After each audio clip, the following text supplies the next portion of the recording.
Assalamualaikum warahmatullahi wabarakatuh. Hai anak-anak, bagaimana kabar kalian? Semoga selalu sehat dan tetap semangat belajar ya. Jumpa lagi dengan saya Bu Yanti. Hari ini kita akan belajar tema 6, merawat hewan dan tumbuhan, subtema 1. Sebelum belajar, jangan lupa baca doa terlebih dahulu ya. Yuk kita mulai belajarnya. Kita mulai dari mata pelajaran bahasa Indonesia dulu ya. Penggunaan huruf kapital dalam kalimat. Huruf kapital juga biasa disebut dengan huruf besar. Huruf kapital dalam cerita digunakan di awal kalimat dan juga dituliskan pada huruf depan nama orang. Ingat-ingat ya, ada dua penulisan huruf kapital. Yang pertama pada awal kalimat, yang kedua huruf depan nama orang. Contohnya, contoh yang pertama, ayam Budi tumbuh besar dan sehat. Huruf kapitalnya yaitu huruf A pada kata ayam. Mengapa? Karena huruf A pada kata ayam merupakan huruf di awal kalimat. Jadi dia pakai huruf besar.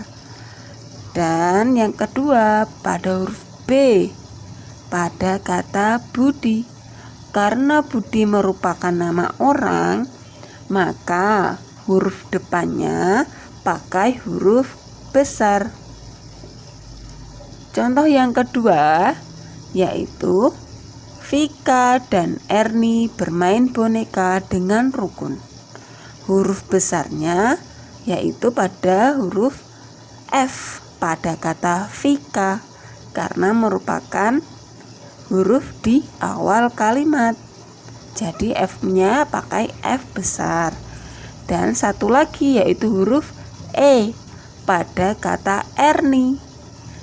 Karena Erni merupakan nama orang, maka huruf depannya yaitu huruf E pakai huruf besar. Sudah paham ya anak-anak?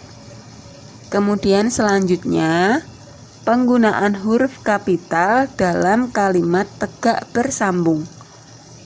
Apa sih huruf tegak bersambung itu? Huruf tegak bersambung adalah huruf yang ditulis dengan menambahkan garis sambung pada huruf. Aturannya juga sama, penggunaan huruf kapitalnya digunakan pada awal kalimat dan pada huruf depan nama orang. Berikut adalah contoh penulisan huruf kapital dalam kalimat tegak bersambung. Kalimat yang pertama, aku memiliki hewan piaraan di rumah. Huruf kapitalnya atau huruf besarnya yaitu pada huruf A pada kata aku karena berada di awal kalimat. Begitu juga dengan kalimat selanjutnya, hewan piaraanku adalah ayam. Yang memakai huruf kapital yaitu huruf H. Pada kalimat berikutnya juga seperti itu, huruf di awal kalimat memakai huruf besar. Menulis huruf tegak bersambung itu ada aturannya loh anak-anak. Apa saja sih aturannya? Yang pertama, menulis huruf tegak bersambung dimulai dari baris ketiga. Nanti akan Ibu sampaikan cara menuliskan huruf tegak bersambungnya. Kemudian kita lanjut pada aturan yang kedua, yaitu huruf besar atau huruf kapital ada dua jenis, yaitu huruf yang tingginya 3 baris dan 5 baris. Yang ketiga, tinggi huruf kecil adalah 1 baris. Yang keempat, ada huruf yang memiliki jambul, ekor, jambul dan ekor, serta huruf yang tidak memiliki jambul dan ekor. Nah, ini dia beberapa pengelompokannya. Kita langsung saja ke contoh penulisannya ya. Pada video pertama, Ibu memberikan contoh penulisan huruf Latin dengan menggunakan buku Latin dengan 3 baris. Di video yang kedua akan ada contoh penulisan huruf Latin pada buku Latin yang mempunyai baris sebanyak 5. Pada video yang pertama ini akan Ibu tuliskan huruf lepas dengan huruf kapital dan huruf kecil beserta huruf tegak bersambung dengan huruf kapital dan huruf kecil tegak bersambung. Diperhatikan baik-baik ya. Penulisan huruf tegak bersambung harus diperhatikan. Penulisannya harus urut, sejajar, sesuai dengan barisnya. Penulisannya kita fokuskan pada baris yang di tengah. Karena contoh ini memakai buku Latin dengan 3 baris, maka kita fokuskan penulisan hurufnya pada baris yang kedua. Pada penulisan huruf B kecil, terdapat jambul yang tingginya sampai batas atas garis.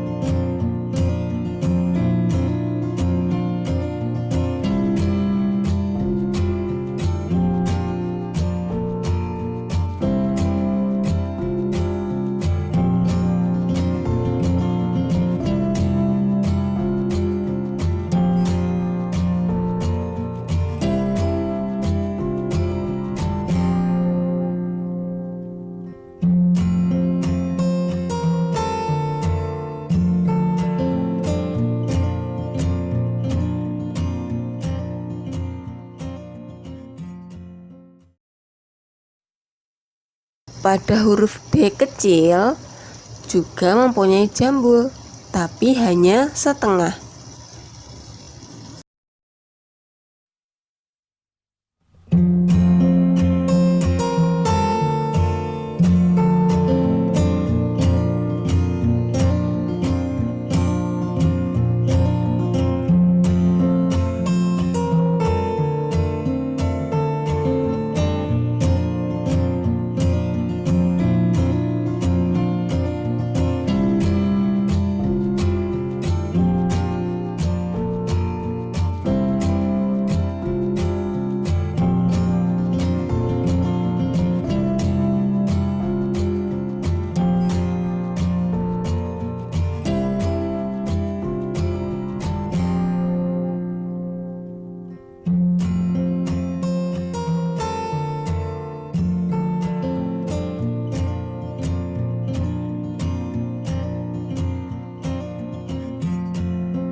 Pada huruf Latin F kecil,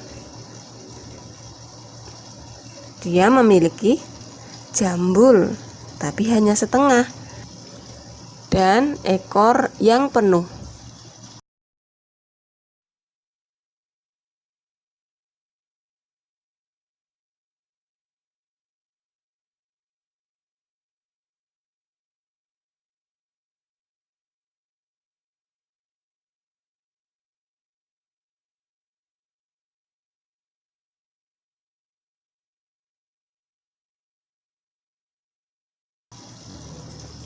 Huruf tegak bersambung G besar tingginya dari atas sampai paling bawah baris.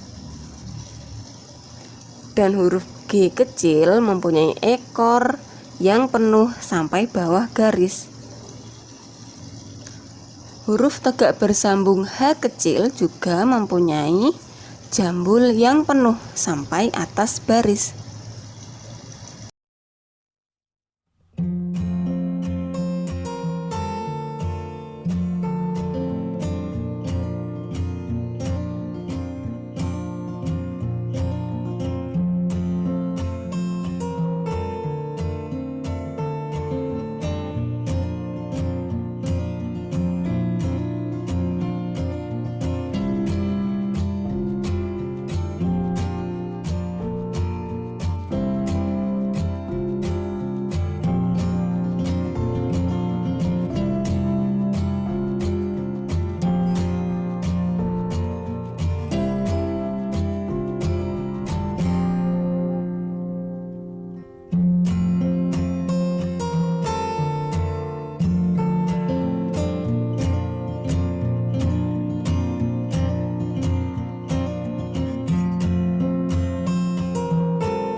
Pada huruf P dan Q masing-masing mempunyai ekor setengah.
Nah, sekarang inilah contoh penulisan huruf tegak bersambung jika menggunakan buku Latin yang mempunyai 5 baris. Silakan disimak baik-baik ya.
Sekarang kita lanjutkan pada mata pelajaran matematika. Satuan baku untuk ukuran berat. Setiap benda memiliki berat. Berat benda dapat diukur. Alat ukur berat benda dinamakan timbangan. Perhatikan contoh gambar timbangan berikut. Yang pertama ada timbangan kue. Yang kedua, timbangan buah.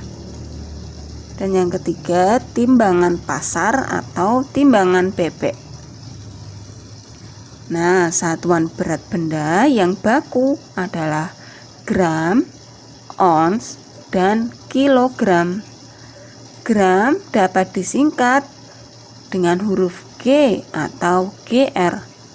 Sedangkan kilogram dapat disingkat dengan huruf kg.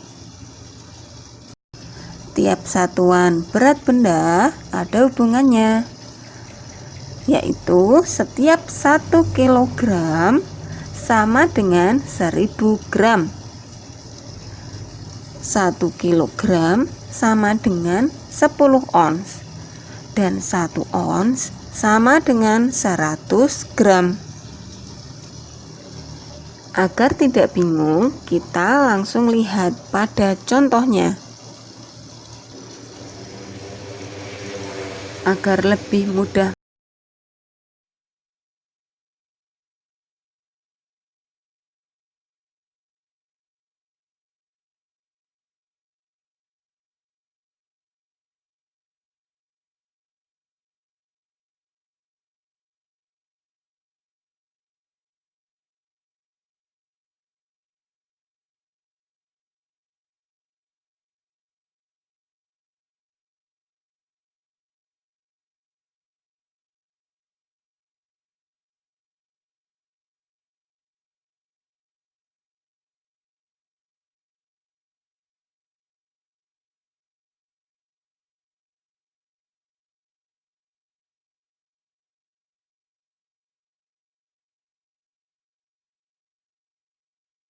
mengingatnya, kita coba untuk membuat tangga berat.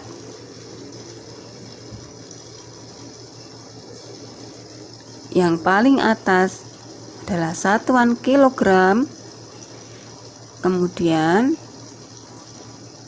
ons, dan yang paling bawah gram.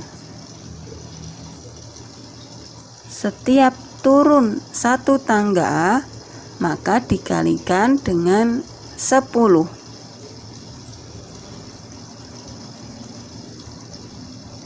Sedangkan kalau naik 1 tangga, maka dibagi dengan 10.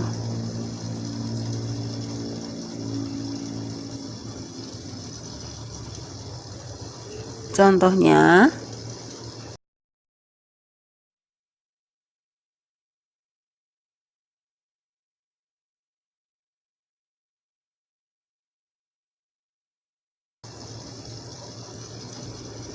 empat kilogram sama dengan titik-titik gram.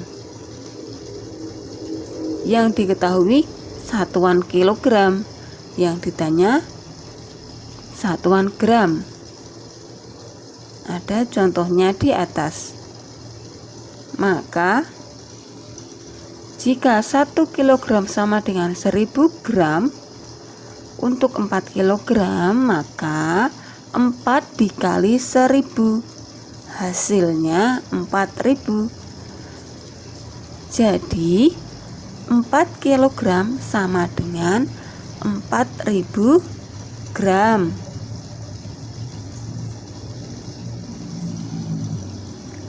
Jika menggunakan tangga berat, kita coba. Yang diketahui kilogram, yang ditanyakan gram. Dari kilogram ke gram turun berapa kali? Turun 3 kali. Berarti karena setiap 1 tangga dikalikan 10, kalau turun 3 kali berarti dikalikan 1000. kali 10 kali 10 kali 10. Berarti dikalikan 1000. Nolnya ada 3. 4 kilogram dikali 1000 sama dengan 4000 gram. Yang diketahui adalah ons. Yang ditanya satuan kilogram. Dari ons ke kilogram berarti naik 1 kali, berarti dibagi 10.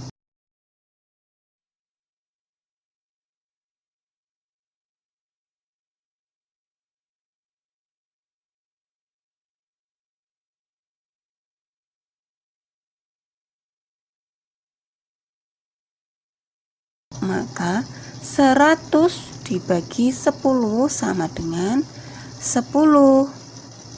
Jadi 100 ons sama dengan 10 kilogram.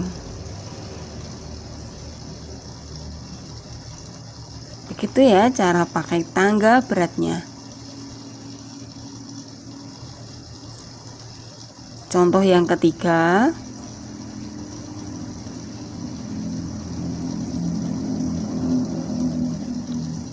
4000 gram sama dengan titik-titik kilogram. Yang diketahui gram, yang ditanya kilogram.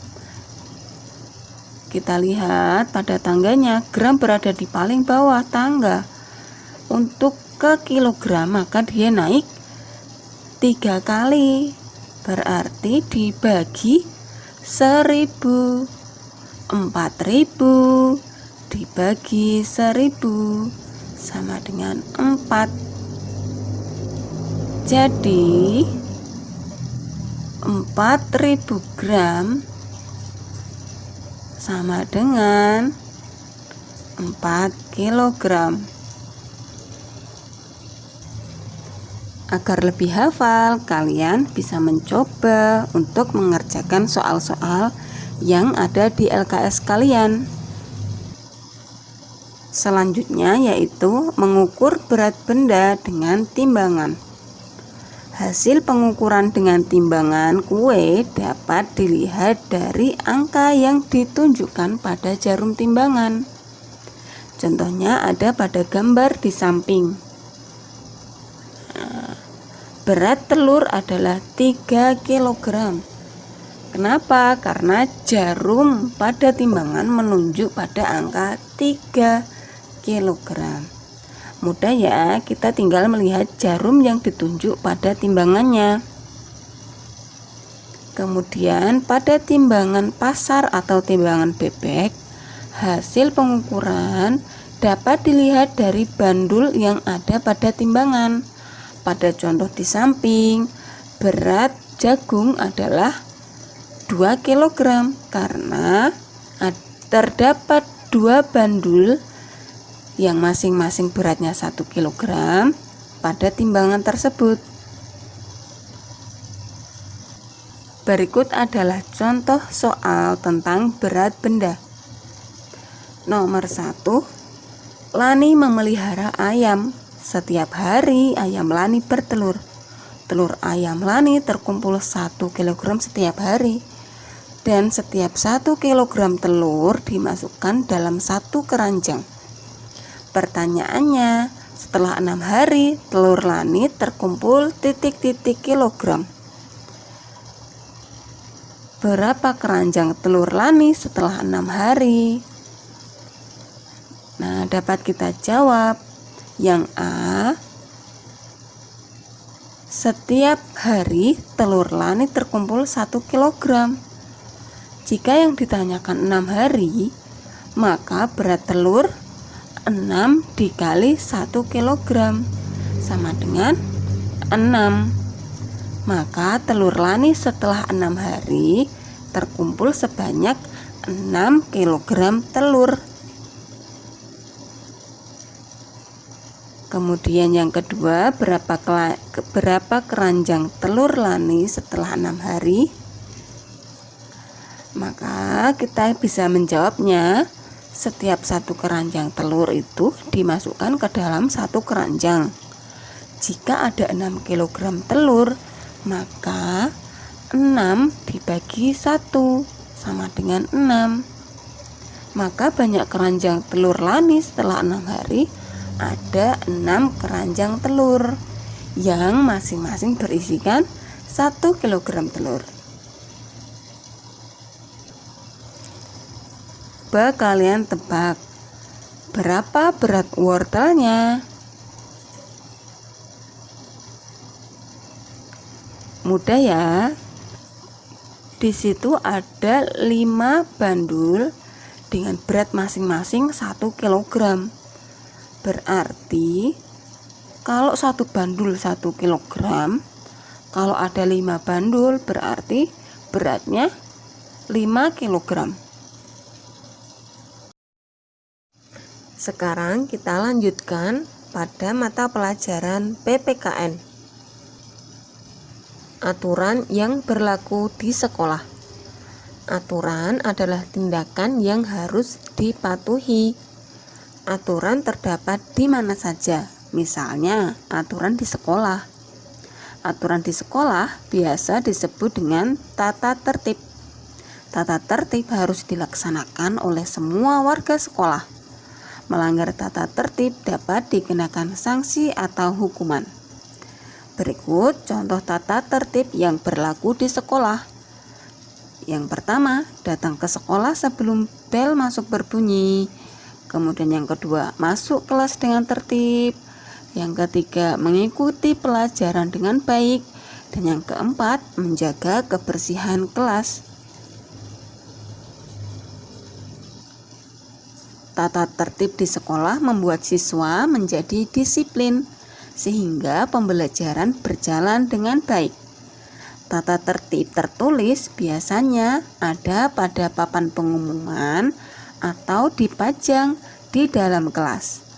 Ada pula tata tertib yang tidak tertulis, contohnya tata tertib saat berolahraga.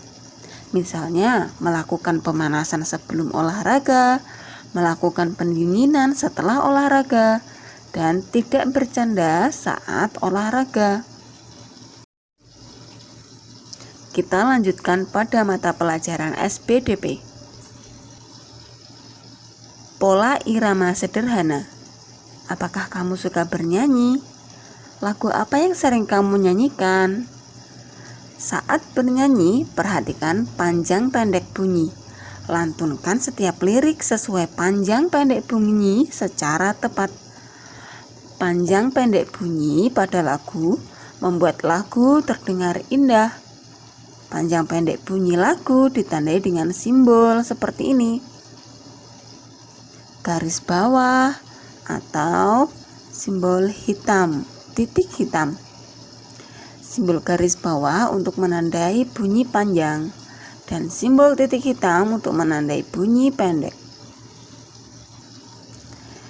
Ini ada contoh lagu kupu-kupu.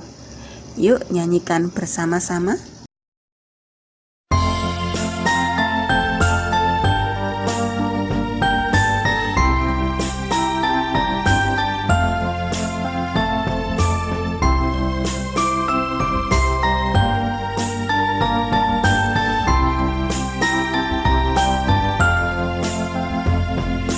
Kupu-kupu yang lucu, kemana engkau terbang? Hilir mudik mencari bunga-bunga yang kembang, berayun-ayun pada tangkai yang lemah. Tidakkah sayapmu merasa lelah? Kupu-kupu yang lucu, kemana engkau terbang? Hilir mudik mencari bunga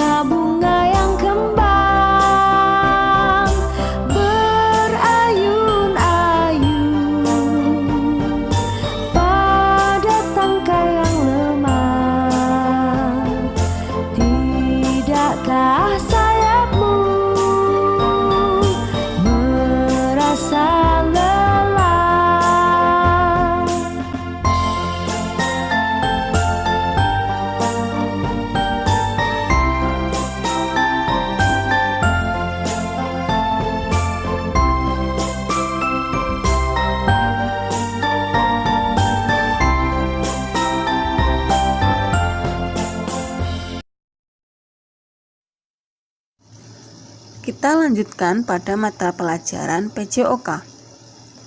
Variasi gerak jalan berirama. Amatilah gambar berikut ini. Ada langkah biasa, langkah rapat, dan berjalan sambil mengayunkan lengan. Ada juga gerak jalan yang diiringi musik, yaitu dilakukan dengan mengikuti ketukan atau irama musik.